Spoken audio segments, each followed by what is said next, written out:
everybody, I'm Joey Paul and I'm an indie author, and welcome back to my channel. I write young adult fiction across a variety of genres, and if you think that might interest you, then think about subscribing below. So today we're going to answer questions from the writers in my audience. I have 10 questions and a bonus one, and I'm just going to jump right to it. Number 1, how do you plan so much? Any tips for someone looking to do the same? I have always been someone who is very organised. I have done videos about this. I did one recently about time management, which I will link up in the cards. But basically it just comes naturally to me. But also there are ways to do it. It involves like starting small, starting with one thing and then adding to it slowly and building up from there. That's breaking it down into a short answer, but there are videos on my channel about this. Number 2, loving the reels. Do you have any tips for getting a following on socials? Yes and no. I started a long time ago with Instagram and with other socials, and I really have been very much a slow grower. And I guess the only thing I can say that really helps me is consistency. I post every day on Instagram. I do a reel once a week, but that's only been since the start of the year. And I also post on Threads and Blue Sky and other places, and I have a consistent schedule. And because of that, people know when to expect things from me, and therefore what they're looking to find when they come to my socials on certain days. So because of that, that's how I gained my following, as it were. Just a lot of consistency, which I know doesn't translate for a lot of people, but it's worked for me.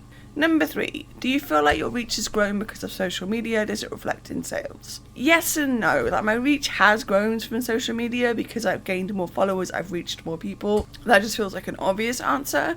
I don't know whether it's affected sales. Yes, it has in some ways. Like, my audiobooks are doing quite well, I think simply because I've posted about them so much on social, but also because people really wanted to have audiobooks from me. So now having them, the 4 I have so far, means that the people can come and read them that way. So that has helped. I don't know whether it's had a massive impact on sales. It's helped. That's all I can really say. Number 4, question for a video. Have you ever wished you could rewrite a story already published? I get asked this a lot, and I wonder if it's something because I'm indie, people think that you can therefore change what you've written and republish it. And while this is something that some indie authors do, it's not something that I've ever done. I've changed typos, yes.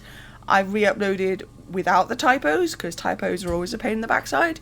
But I've never rewritten a story. I think you possibly can do it. It's not something I personally would do. All the stories I have out right now, or the books I have out right now, are out because I want them to be. I wouldn't want to change them. Like, sometimes I think about how it's been a long time, or it was a long time since I wrote the first Dying Thoughts book to when I wrote this last Dying Thoughts book, about 15 years.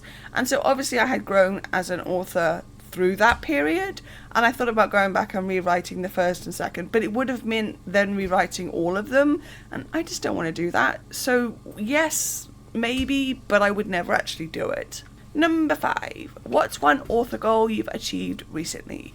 This is apt because I now have 4 audiobooks out in the wild, and so I have achieved one of my 2023 goals, which was to have at least 4 parts of my secret project out, which turned out to be audiobooks. So I'm really happy with that. I'm really pleased with how well they're being received and how well done they are and all of that, and I'm just looking forward to the next one. Number 6, how do you plan your release build-up? With a lot of time, effort, and falling back on what has worked before. Like, I'll look at what's worked in previous releases and replicate that for this current release. Like, I've got Crime Chronicles, the 3rd Ache, coming out in October, and you can pre-order below. But I also know that pre-order swag works. I also know that mentioning it in my videos works. I also know that posting about it on social media works. So I have basically replicated that. So basically, how do I plan my release build-up?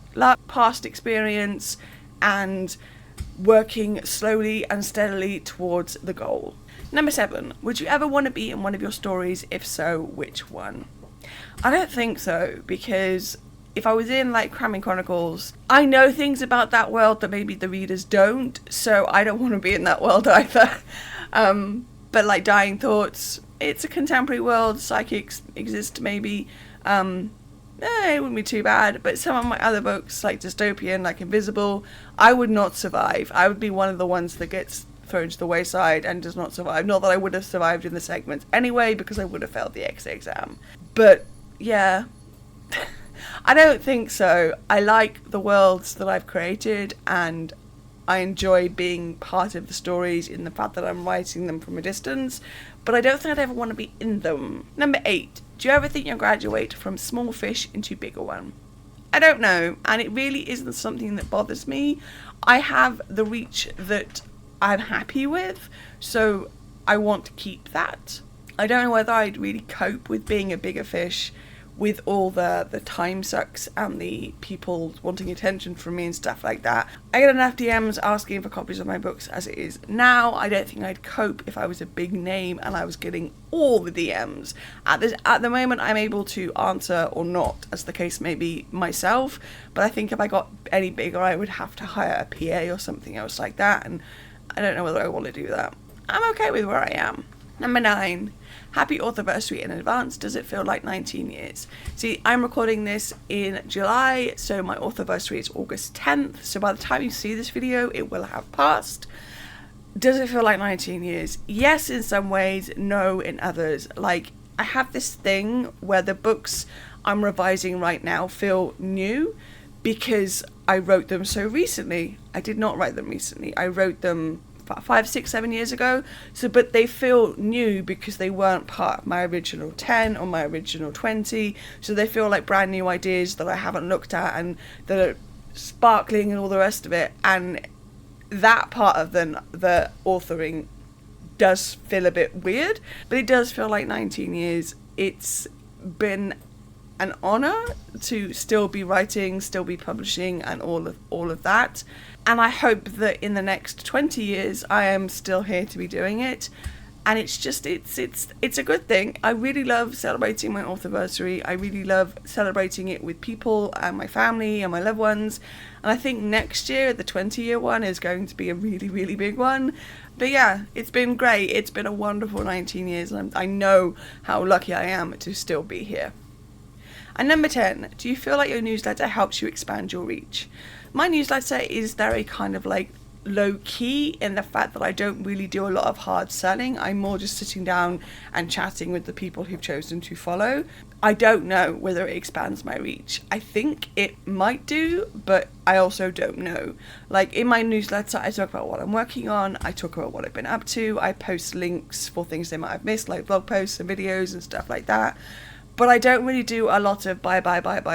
I will include links for pre-orders, and they do get a sneak peek at my cover and stuff like that. But other than that, I don't really push hard.